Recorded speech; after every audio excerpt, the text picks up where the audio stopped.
on the lift, so it's raising it up a couple inches easily.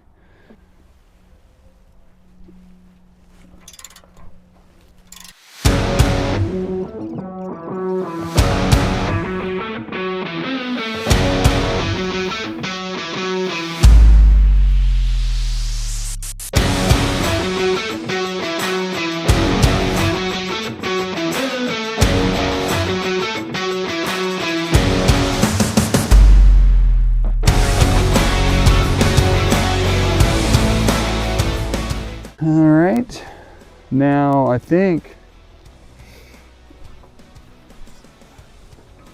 we're going to come down a tiny bit. Okay, so this axle's off of here.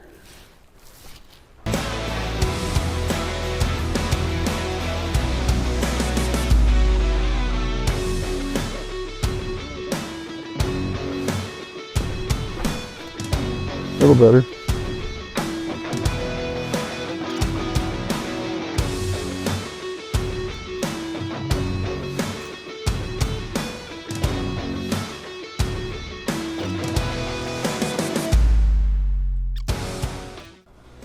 Oh yeah, that's perfect. Not such a fan of the look of the shackles, but you don't pay attention to that as much as you do the fender gap. And since I need to shim it anyway, I've got a shimmaroo. It's fine.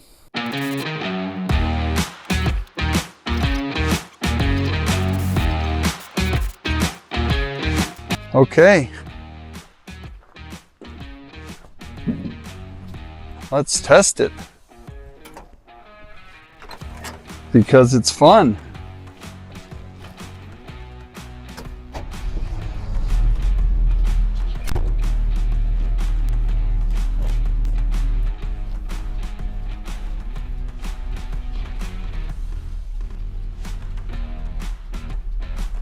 Oh ho ho! Going downtown. We'll meet the woman that Scott selected. Hear everything that happened on that date. We'll do it in 2 and 2. Be right back. At your Dodge dealer, the spirit of family togetherness always shows. All right, we're back. Scott's going to tell us who he selected.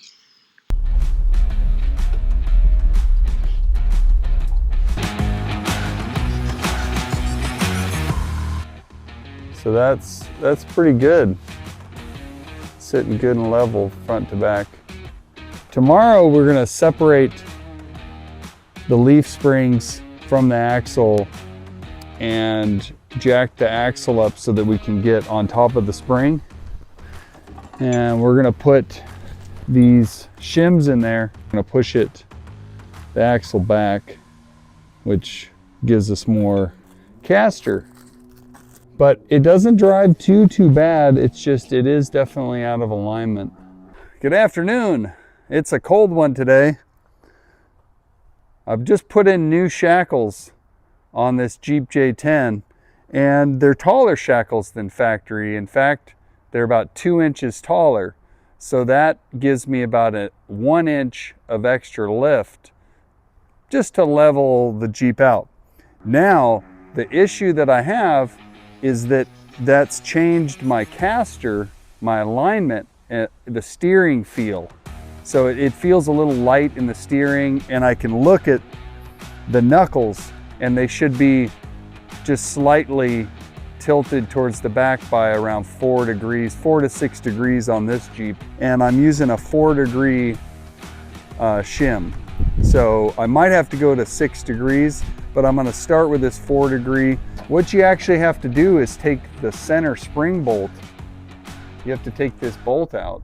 And so I've got clamps on both sides. Of course, I lifted the frame and put some jacks underneath the axle because this axle's sitting on the springs, and then I let it down a little bit so I could get the clearance in there. So I'm just loosening this bolt, okay? And then once, okay, I actually got that nut off already. So then you just bring your bring your bolt out. And this is the locating pin. And it's what clamps those two, it's what clamps the sections of spring together. And so here's our shim. And it's been drilled out to accept that bolt a little bit. And so I got the fat part in the front so that I can tilt, see this knuckle. I want that knuckle towards the back a little bit more. And I did drive it with the shackles just to sort of get a feel for it, and it wasn't too bad really. But I could tell that I could feel that it was just a little bit off. It's gonna cinch down into the wedge a little bit.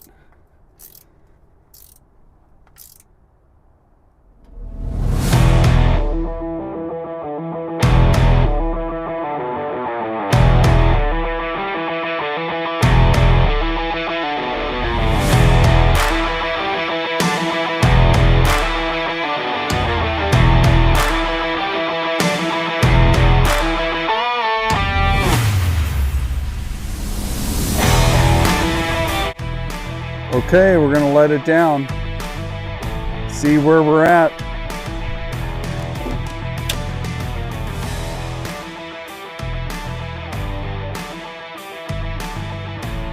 So that's like, it's around 5.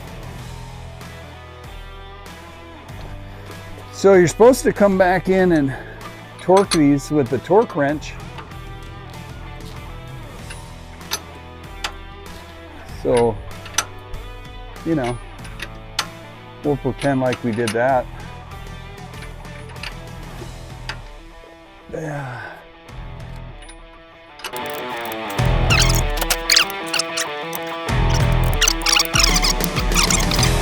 Okay, let me just clean up here real quick, which means throw everything off the side here. This thing starts real good now that I got a choke on it. Oh, we got stuff on the floor in here. I bet if I gave it a little gas, it'd go. Yeah.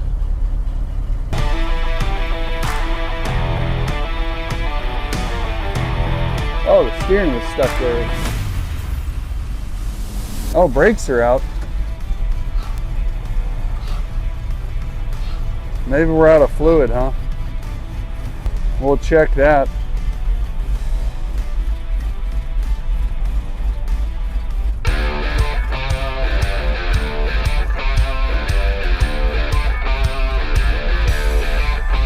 Trash time.